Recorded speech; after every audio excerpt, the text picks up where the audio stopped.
Massa mahasiswa dari Universitas Indonesia, UI, menggelar aksi damai di depan gedung DPR RI, Kompleks Parlemen, Senayan, Jakarta, Selasa, 9 September 2025. Mereka menuntut agar DPR RI memenuhi tuntutan rakyat 17/8 yang dimana sebagian poinnya sudah deadline sejak 5 September. Tak hanya itu, mereka juga menyoroti soal pernyataan teranyar dari Menteri Keuangan RI, Menkeu, yang baru dilantik Presiden Prabowo Subianto, yakni Purbaya Yudhi Sadewa. Kata dia, pernyataan Menkeu Purbaya yang menyebut kalau tuntutan 17/8 adalah suara rakyat kecil, telah mengecewakan perasaan masyarakat secara luas. Baru 1 hari dia menjabat sebagai menteri, dia sudah langsung menyatakan pernyataan yang luar biasanya mengecewakan. Luar biasanya menyakitkan bagi masyarakat karena dia mengecilkan suara masyarakat. Dia mengecilkan penindasan yang dialami oleh masyarakat, ucap Kepala Kajian Strategis BMUI, Diallo Hujan Biru saat aksi. Padahal menurut Diallo, berbagai tuntutan yang disuarakan oleh masyarakat kecil itu bukan semata lahir karena keinginan masyarakat, melainkan ada pemantik yang membuat masyarakat lelah dengan kondisi saat ini, di mana bobroknya kinerja pemerintah dalam menjamin kesejahteraan setiap anak bangsa. Atas hal itu, Diallo menilai agar seharusnya Menteri Purbaya yang baru dilantik oleh Prabowo itu dicopot atau minimal sadar diri untuk mundur dari jabatannya. Dia, Purbaya, mengecilkan setiap tuntutan, yang mana tuntutan ini bukan lahir karena ingin menuntut, tapi karena mereka bobrok, karena mereka membunuh saudara mereka, karena mereka tidak memberikan kami hak yang cukup, mending ganti saja, mundur saja, kata dia.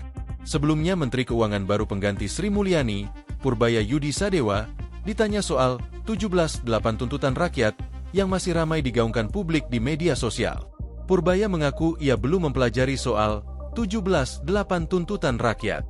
Namun, menurutnya, 17/8 tuntutan rakyat merupakan suara sebagian rakyat kecil yang dinilainya terganggu atas situasi saat ini. Saya belum mempelajari itu. Saya basikali begini, itu kan suara sebagian rakyat kecil kita. Kenapa? Mungkin sebagian ngerasa keganggu, hidupnya masih kurang ya, kata Purbaya. Lebih lanjut, Purbaya Yudhi yakin tuntutan-tuntutan rakyat soal perekonomian akan hilang dengan sendirinya jika ia berhasil menjadikan pertumbuhan ekonomi di Indonesia mencapai setidaknya 6%. Ia meyakini, alih-alih berdemo, rakyat akan sibuk mencari kerja dan menikmati makanan enak. Onj, saya ciptakan pertumbuhan ekonomi 6%, 7%, itu akan hilang dengan otomatis, ujar Purbaya Yudhi sambil tersenyum. Mereka akan sibuk cari kerja dan makan enak dibandingkan berdemo, imbuh dia. Sementara saat aksi kemarin, massa mahasiswa UI serta mahasiswa dari Universitas Islam Negeri, UIN, Syarif Hidayatullah Jakarta mulai tiba sekitar pukul 14.30 WIB di depan gedung DPR RI.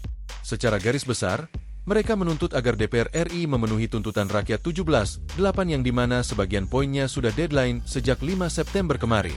Terkait untuk aksi hari ini, memang tajuk yang kami bawa adalah rakyat tagih janji. Jadi kita datang untuk menagih janji, 17/8 tuntutan rakyat, di mana sebenarnya sudah diterima ya oleh pemerintah dan anggota dewan, yang mana itu juga tuntutan kolektif masyarakat, baik kali dari influencer, mahasiswa, masyarakat sipil. Seluruhnya itu tuntutan yang kita minta untuk segera dituntaskan, untuk segera dilunasi, kata Kepala Kajian Strategis BMUI, Diallo Hujan Biru kepada awak media di depan gedung DPR RI. Diallo juga menyoroti pernyataan penasehat Presiden, Jenderal Purnawirawan Wiranto, yang sebelumnya menyebut 17/8 tuntutan rakyat tidak bisa dipenuhi seluruhnya. Kemudian ada dari Jenderal Wiranto, saya kemarin baca, jika semua dipenuhi repot.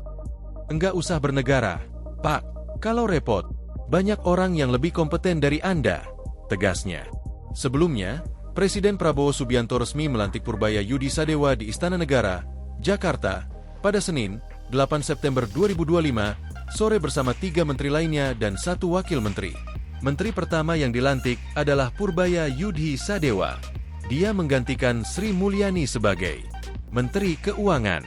Diketahui, Purbaya Yudhi Sadewa sebelumnya menjabat sebagai Ketua Dewan Komisioner Lembaga Penjamin Simpanan, LPS. Lalu, anggota DPR fraksi Golkar Muhtarudin menggantikan Abdul Qadir Karding sebagai Menteri Perlindungan Pekerja Migran Indonesia. Kemudian, Ferry Juliantono yang sebelumnya menjabat Wamen Koperasi dilantik menggantikan Budi Ari Setiadi sebagai Menteri Koperasi. Selanjutnya, Menteri keempat yang dilantik adalah Irfan Yusuf sebagai Menteri Haji dan Umrah. Sementara itu, Satu wamen yang dilantik adalah Dhanil Anzar Simanjuntak. Dhanil dilantik sebagai Wakil Menteri Haji dan Umrah.